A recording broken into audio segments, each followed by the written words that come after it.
Study with Aditya उत्कर्ष में आज आपका फिर से स्वागत है। उत्कर्ष भाई और मैं आज थोड़ा सा शाम को रनिंग करने के लिए आए थे, तो सोचे कि यहाँ से वीडियो हम बना लेते हैं। तो आज का जैसे विधानसभा सत्र जो चला उत्कर्ष भाई, तो इसमें आपका क्या सोचना है? जो अनियमित कर्मचारी हैं और जो भर्तियों के संबंध में चर्चा चल रही थी, तो उसमें विधानसभा सत्र होने के बाद काफ़ी हंगामेदार रहा, लेकिन आप क्या सोच रहे हैं?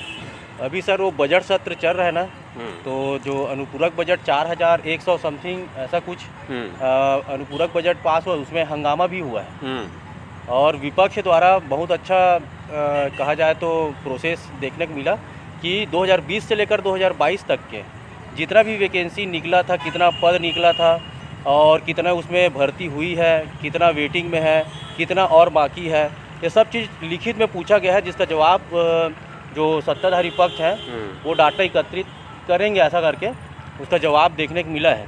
आज थोड़ा वॉइस क्वालिटी में आपको इफ़ेक्ट देखने के लिए मिलेगा, तो उसके लिए ध्यान नहीं देंगे, क्योंकि हम आज रनिंग प्रैक्टिस के लिए निकले थे। क्या है, समय का अभाव रहता है हमारे पास, तो इसलिए उत्कर्ष भाई और मैं आज इसी से संबंधित चर्चा में ये है उत्कर्ष भाई कि अब आगे का रास्ता युवाओं के पास क्या बचा हुआ है? अब देखो सर, इसमें ऐसा है कि अभी फ़िलहाल छत्तीसगढ़ का जो परिस्थिति है, आप भली भांति उससे अवगत होंगे। हुआ क्या है, जो ऐसा ही भर्ती हुआ है, वो ऐसा ही भर्ती जो उसका जो स्टार्ट हुआ है अभी, और जो पीएससी है अपना CGPSC, तो उसमें गवर्नमेंट जो था बहुत दबाव में था सर। क्यों था उसमें भी बता रहा हूँ आपको, क्योंकि जो ऐसा ही भर्ती है वो 4.5 साल हो गया है। हाँ, सही। और जबकि अपना CGPSC 0 ईयर घोषित ना हो, इसके लिए फिर सरकार ने अचानक से, किसी को पता नहीं था कि अचानक से क्या बोलते हैं CGPSC का नोटिफिकेशन आ जाएगा 26 नवंबर को, लेकिन वो आया क्योंकि आरक्षण मुद्दा बहुत चर्चा में था।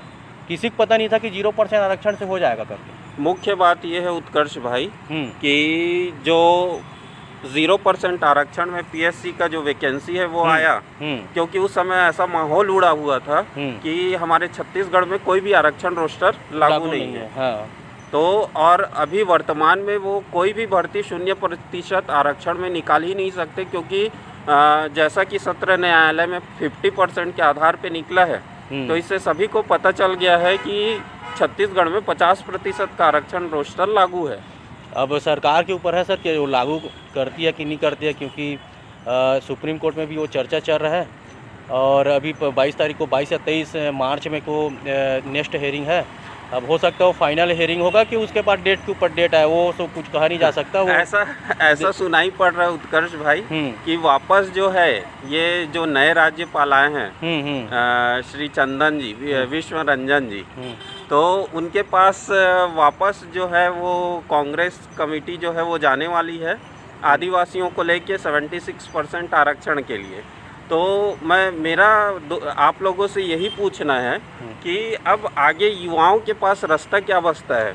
अगर 22 मार्च को वो अगला और डेट मिल जाता है तो और कोई वैकेंसी नहीं आती है, तो इसमें युवाओं के पास अब अगला रास्ता क्या बचता है?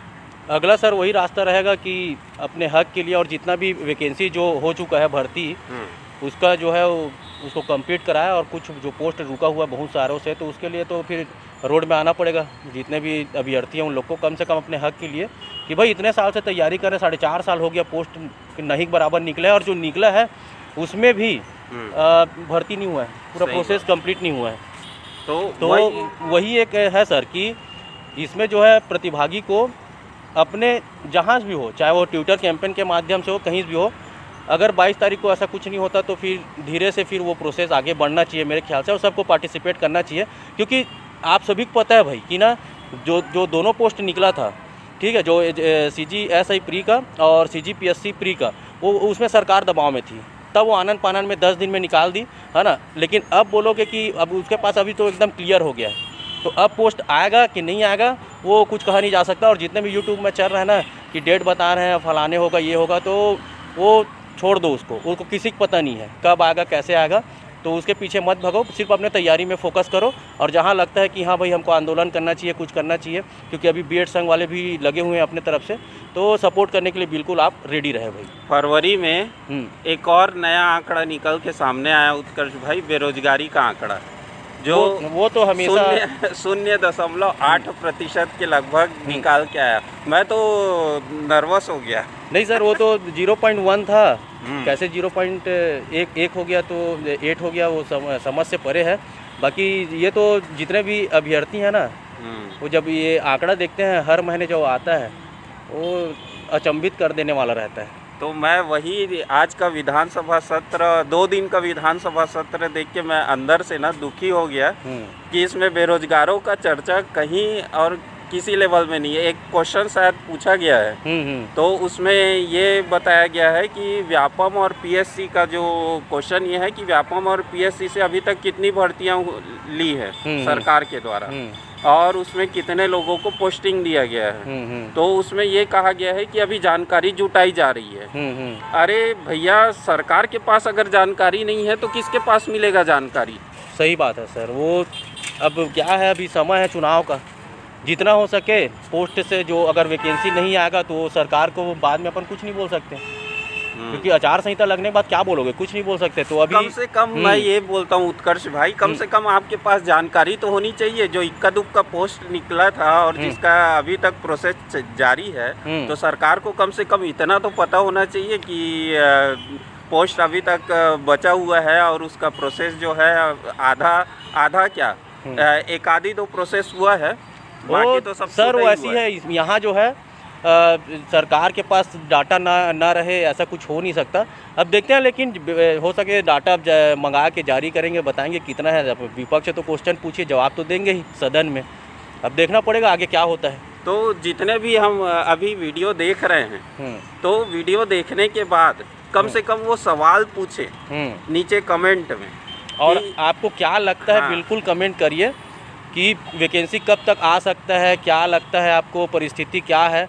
आप इस सब चीज़ से बिल्कुल अवगत हैं तो आप कमेंट बिल्कुल करें, और वीडियो को शेयर तो करें भाई, बढ़िया दबा के शेयर करें। क्या है, प्रश्न पूछना हमारा अधिकार है। आपकी शिक्षा का कोई अर्थ नहीं निकलता जब तक आप बीच में खड़े होकर प्रश्न करना नहीं सीख जाते। अगर वो अनपढ़ व्यक्ति है, वो प्रश्न पूछने का हिम्मत रखता है, तो उससे ज़्यादा शिक्षित मैं नहीं समझता कि कोई होगा। जैसे हमारे लखमा सर है। तो वही है, सवाल पूछो और सरकार से भी सवाल पूछो, और अपने हक के लिए तो फिर लड़ना ही पड़ेगा। अगर वैकेंसी आ जाती है तो बढ़िया है, सब तैयारी करेंगे, लेकिन अगर वैकेंसी नहीं आता तो हक के लिए तो फिर आना पड़ेगा ही सामने। चाहे मैं ये बोलता हूँ उत्कर्ष भाई, कम से कम जो सवाल पूछने का दम रखता है, कम से कम उसका तो सपोर्ट करें, आप लोग करिए। हाँ, कि हाँ भाई हम सरकार से सवाल जवाब कर रहे हैं, मतलब है भाई। तो ये सब चीज़ होना ही चाहिए, बाकी देखते हैं आगे क्या होता है। तो आज के लिए आदित्य और उत्कर्ष में बस इतना ही। आज हम फॉर्मली चर्चा कर रहे थे, तो हमने सोचा क्यों ना आप लोगों से चर्चा कर लिया जाए। बीच बीच में हम इसी तरह आते रहेंगे। आज के लिए बस आदित्य और उत्कर्ष में इतना ही। इस चैनल को लाइक करें, फॉलो करें और सब्सक्राइब करें। धन्यवाद।